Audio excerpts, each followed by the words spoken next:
Besh. Sana mamatay lahat ng kurakot sa Pilipinas. Kandidato ka buying dyan. Anak ng kagwang, birthday pala ng hinayupak na buying. Holy Week. Kaya pala Jesus. Kaso ibang Jesus ito, marka demonyo. Pinutakte po ang birthday greetings ng anak yata to ni Buying. Ng mga netizen sa comment section at ang mga wish nila, sana matupad ang wish ni Cara David. Ano ba ang wish ni Cara David? Sabi niya ni Cara David, putangin na talaga, no? Sikat na sikat si Cara David dyan eh. Sana mamatay na ang lahat ng mga kurakot. Pero hindi tinablan si Buying eh, 'di ba? Napabalita ang na-ospital ng anak ng kagwang na ito, no? Pero buhay na buhay eh. Buhay na buhay si Buying Remulla. At banat naman ni Attorney Rowena Guanzon ngayong Holy Week. Laban po dito kay Bongbong Marcos. Dapat daw nagaganap na Judas Iscariote. Si Bongbong Marcos sa sinakulo. Dati yung Holy Week kasi, yung sinakulo ba pag pako sa cross, no? Kay Jesus Crispin. Kay Jesus, ang ganda ng content natin ngayon na si Judas at si Jesus pinag-uusapan natin. Pero yung isang Jesus Crispin po yan. Remulla. Judas din yan. Magandang gabi po sa ating lahat. Palike po muna, pa-share, pa-subscribe. At pakipindot po ang inyong notification bell para lagi po kayong updated sa ating mga video. At Bisdak Historiador po, huwag nyo pong kalimutan pa-subscribe pangalawang YouTube channel ko ho. Kaya ito, enjoy lang muna tayo. Huwag muna tayong yung parang, alam mo yung magmuni-muni, no? Sa Bisaya ba, maghinulsol. Masyado mag-reflect. Ngayon ay Wednesday, no? Sa Katoliko po ay Miyerkules Santo po ngayong araw. At ito rin naman po ang panahon ng mga Pilipino kung saan pupunta. Mamamasyal. Huwag na kami mamasyal, sayang gasolina. Ako tapos na po kami ng masyal eh. Kaya standby na lang po muna kami sa bahay namin. Birthday pala ni Buying Remulla. Kaso ang problema ay hindi po nakaligtas sa mga netizen. Itong si Buying Remulla ay pinutakti po dyan sa comment section, no? Sa post po ng kanyang anak. Anak ba to niya? Si Ping. Yun na si Ping eh. Ayan. Ping Remulla. Ang post dyan ni Ping Remulla, ang sabi, Happy birthday Ombudsman Buying Remulla. Pap, maraming salamat sa patuloy mong paggabay at malasakit sa pamilya at sa bayan. We love you. Huy! Anong paggabay sa Anong patuloy na paggabay? Sa bayan? Anong gabay niya sa bayan? Anong malasakit sa bayan? Malasakit sa bayan? Huy, buang ka, Buying. Ay, ping, di sarapin, di konsilyo, di armasin. Nagmalasakit si Buying sa bayan. Bendalo nga anak ng kagwang eh. Yan nga ho ang nagpauso na babaliin daw yung yung batas. Kaya naman ito ang nangyayari. Pinutakti si Pap. Tangina, no, birthday mo, pinutakti ka. Paano pa kaya pag lumisan ka sa mundo, no? Bugbog sarado ka eh. Ayan na, aray ko! Charing! Baka sabihin niya ako ay fake news ha. Ayan po yung mga birthday wish. Ng mga netizen para kay Bunyeng. Sabi ni Bun Ryan, Happy birthday, Buying. Sana last mo na yan. Sabi naman ni Che Ragon, Happy birthday. Wala pa ba kape at biskwit dyan? Utang iyak ang mga animal. Wala, ang damunyor talaga, mahirap mamatay ang animal eh. Sabi ni Uyot, oh, happy birthday po. Last mo na yan. Sana nga all. Sabi ni Gongs, happy birthday Simlang. Sana sila ng wish ni Cara David. Sana mamatay ng mga kurakot. Kasama siya. Sabi naman ni Ancho, grabe si Boss Ombudsman, daming pinatawa sa birthday niya. Matang ina kasi, mga kurakot, mamatay na kaya. Ito naman, sabi naman ni Mian, imbis mga balloons, may maganda po sana kung ulap ang nakapaligid sa inyo. Happy birthday. Parang yung di ba, yung may namatay, binurol, no? Yung tarpaulin kasi ang background ulap eh. Hindi daw dapat ulap, balloon. Sabi naman ni Robin, sana matupad na ang birthday wish ni Miss Cara David. Huli na yan sir, huli na yan. Sabi niya, sana nga. Daming nag-like eh. No? Sabi naman ni Alay Naries, tawang-tawa ako sa mga wish. Nawa lahat ng wish natin ay magkatotoo. Advance rip. Na po, kasi last nyo na po yan. May rest in hell, birthday po. Enjoy, amen. Demonyo man to si Boyeng eh. Tagal man na madido yan. Diba? Isang bulati na nga lang ho. Ang perma sana, putangin ng bulati yung namatay. Si Boyeng buhay na buhay.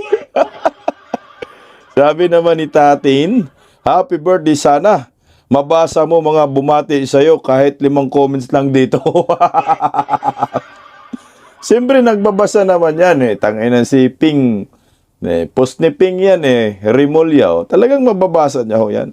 Sabi ni Choco Martin, Ma'am Cara David, mag-wish ka na po ulit ha. Sabi, ito naman last. Ito naman. Untang anak ng kamote no. Page ng anak niya, pinutakti ng komentong ganyan. Sana daw mamatay na daw. Sabi ni Kelbs, happy birthday Mr. Bendalo. Ito na nga, si Bendalo. Wish ko sana last birthday mo na yan. Sasabihin, may malasakit sa bayan. Anak ng kagwang kaping Rimulya. Pareho lang kayo ng tatay mong Bendalo. Sabi ni Mateo, happy birthday, 2 years na lang, malapit na sa 2028. Pakulong talaga to ni Inday Sara eh. Kasama kay Bongbong Marcos na mga, yung traidor. Sabi naman ni Pot, happy birthday, Judas. Si Boyeng pala yung dapat gaganap na Judas. Dalawa sila nga. Sa sinakulo ni Bobo M. Sana last birthday mo na ngayon yan. Sana all, last na yan. Sabi na ni Lizar, happy birthday po, more malita to come. Dinala pa naman yung mga ICC doon sa bahay nila. May dalang mali-malitang perang mga kinawat ba. Sabi naman ni Clint Solon, happy birthday daw, sabi ni Sarah. Vice President Inday. Enjoy daw habang di pa siyang presidente. Kasi pag naging presidente si Inday Sara, bugbog. Sabi naman ni L.A. Thrifted, happy birthday, naway magkakatoo ang wish ni Cara David. Yun po yung dolo ay tama ba? Tama nga. Ito pa isa kay Clint pala kay Clint. Sabi naman kay Clint, pareho lang, naputo lang.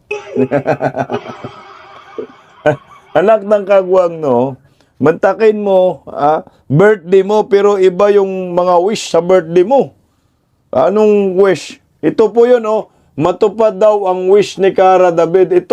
Ito po yun yung gusto ng mga netizens sa'yo, Weng. Wish!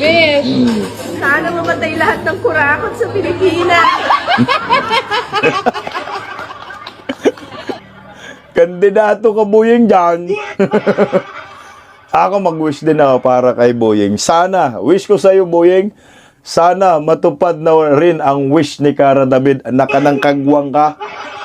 Marami kang pagbayarang kasalanan. Kaso nga lang, ang satanas mangdidiri sa'yo. Ayaw ko dyan kay Bunying eh. Baka pagdating sa impyerno eh, traidorin si satanas at magbendalo. Binanatan po si Bunying ni Attorney Topacio. Narito po ang banat ni Attorney Topacio. Yung ating ombudsman na pinakahuling sumbungan ng anomalya. Sinong nilagay nila? Tuta ng Malacanang. Pinilit kitang-kita, tutang-tuta. Papit na papit niya. Papit mo lang. Anong nangyayari kasi sa ating bansa, alam niyo ba? Itong si Boying Remulla at si Bongbong Marcos, magkasabwat talaga yan. Sila yung tunay na sindikato ng bayan para sa akin. No, dinadrama-drama lang tayo dito. Kaya maraming galit dyan. No? Kasi di ba sinabi ho nila na si Bongbong Marcos, ayan. At si Boying, ang Remulla clan, Remulla Brothers, ay matagal na magkaibigan. So nagpapatakbo ng Pilipinas sila, kaso nga lang nagkagulo dahil si Martin Romualdez lalong gumulo. Bendalo ang datingan. Kaya ang mga Pilipino, normal po yung reaksyon na yan, na sana mamatay na ang mga kurakot. Kakaiba, no? Itong si Boying Remulla nag-birthday, galit ang taong bayan. No? Sana daw matupad na yung wish ni Cara David. Pero tingnan mo naman kay Tatay Digong. Replay lang ulit natin. Ayan. Check this out. Kay Tatay Digong, daming bulaklak. Ganun ang pagmamahal ng maraming Pilipino kay Duterte. No? Yung wish ng mga yan ay makauwi na si Tatay Digong sa bansa, no? Na trinidor ni Bongbong Marcos na Judas. Nagaganap na nga na Judas Iscariote ngayong Semana Santa. Bagay na patay kayong dalawa ni Boying Animal ka Bongbong Marcos ka. No? Mapamura ka talaga sa presidenting nakangiwi ang pangay. Ang layo ng birthday mo, Boying. Siguro, pwedeng padala ng bulaklak si Boying. Birthday sa patay. Birthday sa patay. Bulaklak sa patay. Grabe na, kakaiba, no? Yung trinidor, hinudas ni Bongbong Marcos at ni Boying, ayan, nasa Netherlands, pero punong-puno ng mga bulaklak ang street na yan sa ICC sa Daig. Para kay Pangulong Duterte. Birthday flower po yan. Ganon kamahal ng maraming Pilipinong. Baliktad, reverse. Maraming nagdadasal na matsugi itong si Boying at saka si Bongbong. Yun ang mga wish natin. Kasi hanggang ngayon wala pa rin mapanagot sa mga magnanakaw sa kabanang bayan. Ayan, ayan. So, malayo, no? Malayo po yung nangyayari, no? Sa birthday ni Tatay Digong, maraming wish na makauwi dahil hinudas po ni Bongbong Marcos at ni Boying Remulla. Mantakin mo ha yan, ginago ang Pilipino dito, tingnan mo Alam mo sinong nagpauso nito? Si Boying Remulla. Ayan. 611 daw ang naibalik mula sa mga restitution ng flood control scam. Tanga, scam talaga yan. Yan ang totoong scam. Mantakin mo 311 million pesos daw ipinagmalaki ng gobyernong nakangiwi ang panga ng mga Judas Iscariote, no? Samantala, ang nawawalang pera at hinahanap ng taong bayan ay, alam mo ba, ilang trilyon? 1.9 trillion pesos. Wala pa sa kalahati at wala pa sa 1/4, 1/8 yung naibalik di umano ni Boying. Boying Remulla man nagpautos yan. Nagpauso yan yung restitution Kaya tinutulan nga ho ni itong si Marcolita kasi ano bang basihan? 611 million ibinalik. Samantala ang ninakaw trilyon ginawa tayong tanga ng gobyernong nakangiwi ang tanga. Kaya mga Judas nga, Jesus nga ang pangalan, Judas naman ang mukha. Makikita mo lang ang mukha, putang ina, masira na araw mo Nagaya ni Bungit. Nagaganap na Judas.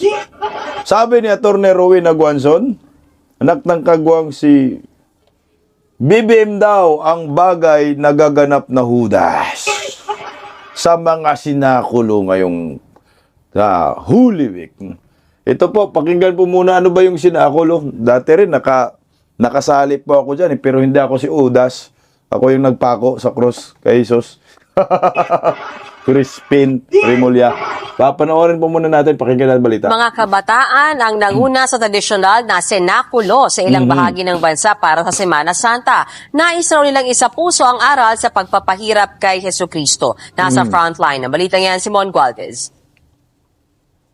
Kasabay sa tugtog ng tambol, nagprosesyon ng grupo ng mga kabataan ito sa Barangay Santo Niño sa Quezon City. Di alintanang mataas na sikat ng araw kung todo costume pa sila para sa inihandang senakulo o pagsasabuhay sa pagpapahirap kay Jesucristo. Ang kanilang entablado, ginawa na sa mismong kalsada, palibot sa barangay.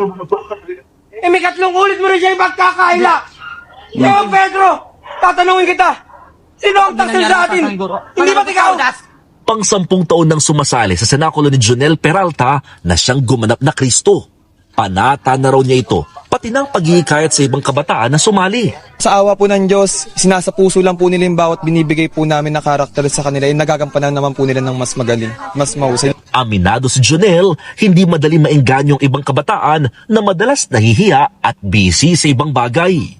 So alam naman po natin na mga kabataan, nasa 4 na sulok ng kwarto lang yan, natawag ay cellphone. Kaya na-amaze ako ngayon, yung mga kabataan, they know the sacrifice ng Jesus. Sa Barangay Rosario sa Pasig, last minute nang inihahanda mga props at costume na gagamitin naman para sa malakihang kalyeng senakulo sa Biyernes Santo. Tinututukan din dito na mahikayat ang kabataan na hindi malimutan ng ganitong mga gawain tuwing Holy Week. Ang layunin ng aming samahan ay mailayo ang mga kabataan sa bisyo at ma-enhance po nila yung kanilang talent sa pag-apit. Ang grade 12 student na si Jen Marian ang gumaganap bilang Veronica. Aminado siyang excited lalo't first time niya mag-perform sa senakulo. Maganda po yung samahan, tsaka panata na rin po para kay Kristo. In full production naman ang senakulo sa Malolos, Bulacan. 7 gabi itong ginagawa bago mag-Biyernes Santo. Tampok ang iba't ibang barangay sa lungsod. Suportado ito ng lokal na pamahalaan, lalo't gusto nilang maipasa ang mga tradisyon tuwing Semana Santa, lalo sa kabataan. Lumaki tayo na pag Semana Santa nakahinto lahat eh. Nag-aayuno, nagre-reflect ang mga tao. Ngayon, ito uli yung siguro paraan na ibalik natin ito na ganito may panahon ng krisis. Wala namang imposible sa panalangin at dasal. Walang imposible sa pananampalataya. Nauna nang sinabi ng simbahan, hindi obligado ang pagsasagawa ng senakulo, pabasa at iba pang kaparehong gawain tuwing Semana Santa. Pero hinihikayat nilang lahat, lalo na kung makakatulong naman ito para sa kanilang pananampalataya. Ayan po yung sinakulo ng Romano Katoliko. Mukhang si Father Flavi sasali o yan. Father Flavi, singho tayo dyan. Isama kayo ni Bangag. Pag si Father Flavi ang mag-misa dyan sa Holy Week, di ako sisimba dyan.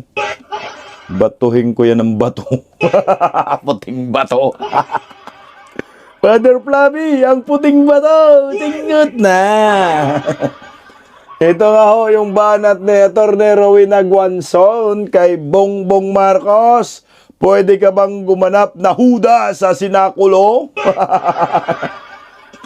Anak ng kagwang bagay-bagay talaga. Bagay na bagay ang pagkahudas ng animal na ito, no? Tama yan, Bong. Gumanap ka na lang na hudas kasi hudas ka naman talaga. Isa kang traidor animal ka. Trinaydor mo ang taong bayan, trinaydor mo ang mga Duterte. Dami mong trinaydor. Lahat ng mga Pilipino, trinaydor mong buang ka. No? Presyo ng langis, abot hanggang impyerno na. Pagkatapos mangurakot, no?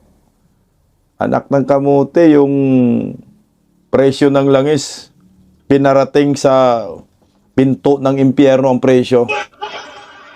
Sabi kasi ng mga tanganista at bubonista sa mga trolls, no? Mga trolls.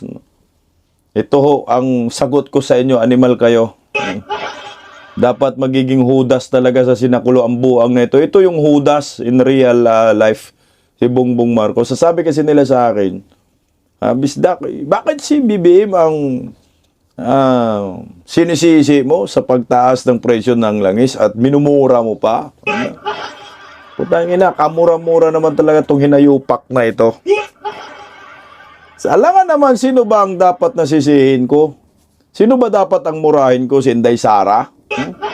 Hindi man si Inday Sara ang presidente ngayon.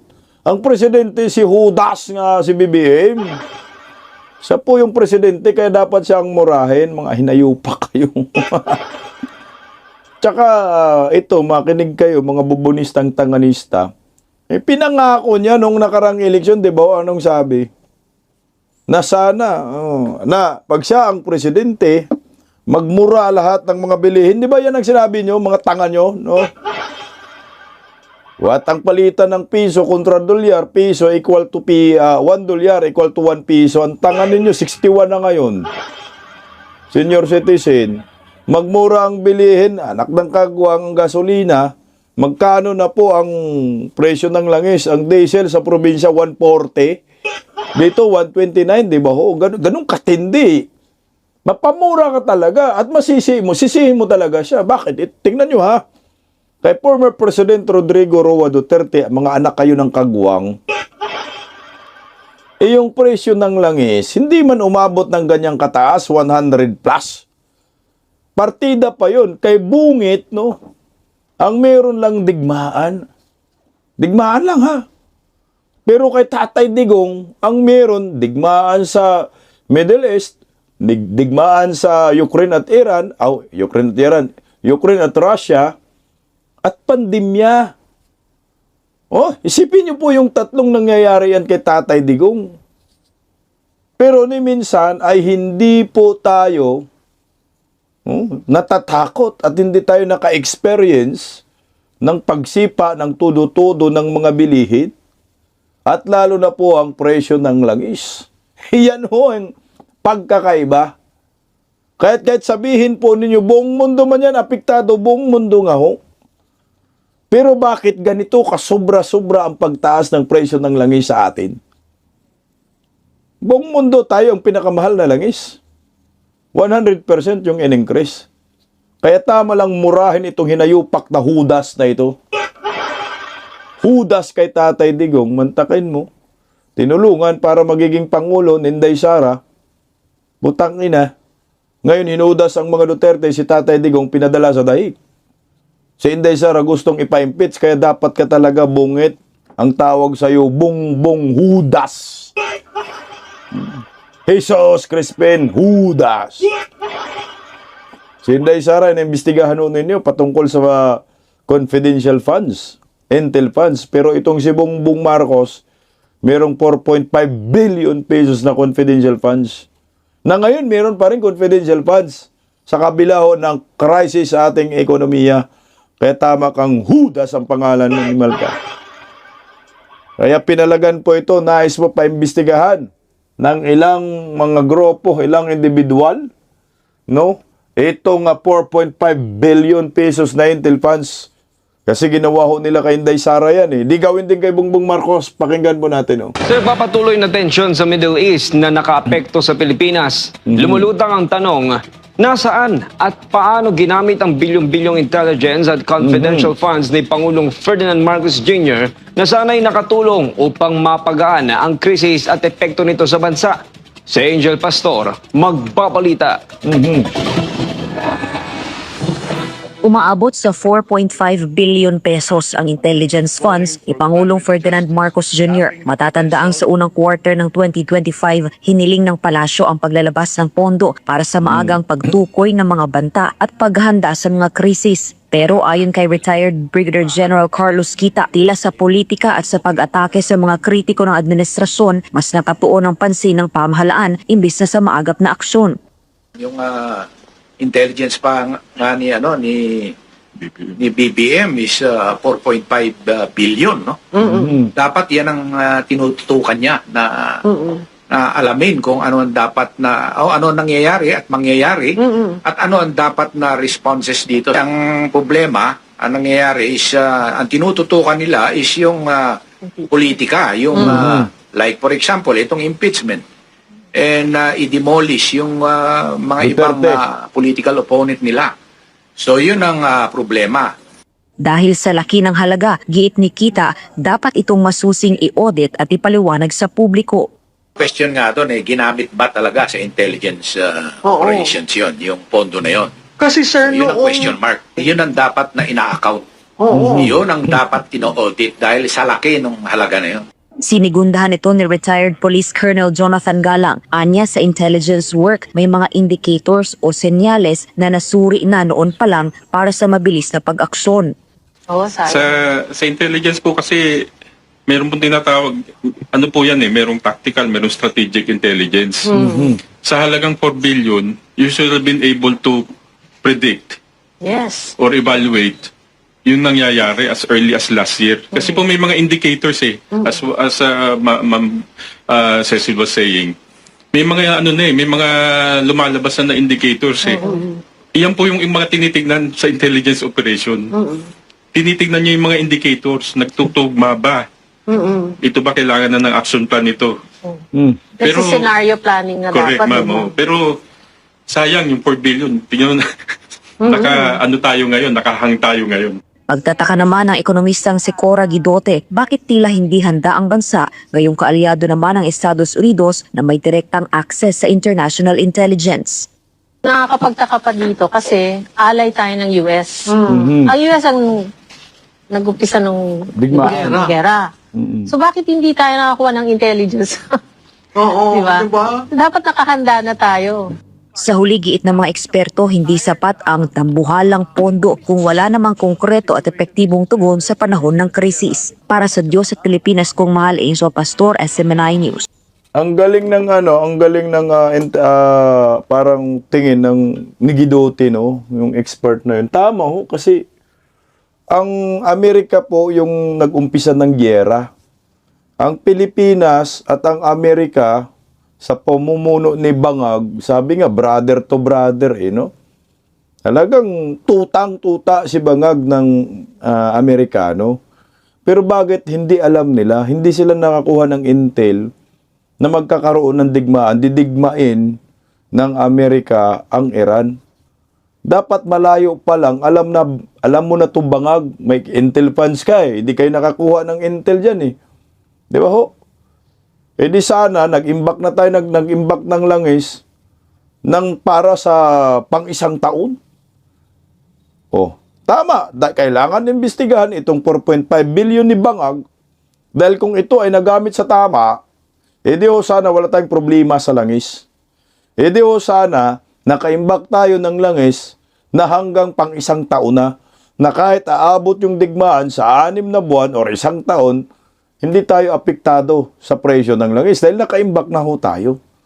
Ito po yung palaisipan So, sablay na naman dito si Judas. Nagaganap na Judas ngayong sinakulo. Sino ang ipako sa cross? Dapat si Bungbong at saka si Crispin.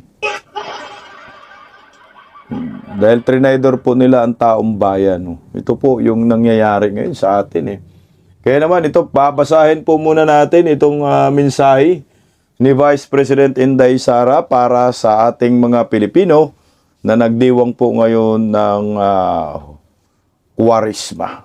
Sabi po ni Vice President Inday Sara Duterte, sa panahong ito ng Kwaresma, sa puso natin ang kapakanan ng ating bansa. Idalangin natin ang isang lipunang pinatatakbo ng katotohanan, katarungan, at tapat na malasakit. Ayan po.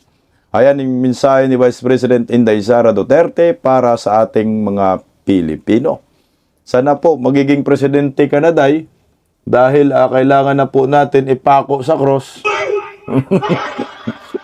ang mga Judas sa bansang ito, kagaya ni Bongbong Marcos at ni Crispin Jesus Remulla, Jesus katungod, traidor kang animal ka. Sana nga po matupad na ang wish ni Cara David na mamatay na ang mga kurakot. Tamaan sana ito ng mga wish ni Cara David. Bunying ha, at Judas Bangag. Ito talaga yung literal na Judas, itong si Bongbong Marcos. Alam yan ng buong mundo kahit hindi Pilipino. Kahit mga foreigner, alam po nila na Judas itong hinayupak na ito. Pagising sa umaga, tanghali at gabi, nakikita ko ang post niya, ang hapdi. Paano nga ba to? Di ako makatanggi. Watch ko na lang at isipin ng mabuti. Bisdak Pilipinas. Bisdak, tinig ng katotohanan. Sa bawat vlog may laban sa kasinungalingan. Mulat ang mata, gising ang masa. Bisdak Pilipinas, para sa bayan, gumigising sa diwa. Sa likod ng kamera, tapang ang dala, walang sinasanto kung mali ang gawa. Hinay-hinay, pero palaban. Boses ng tao sa digital na labanan. Bisdak, tinig ng katotohanan. Sa bawat vlog may laban sa kasinungalingan. Mulat ang mata, gising ang masa. Bisdak Pilipinas, para sa bayan, gumigising sa diwa.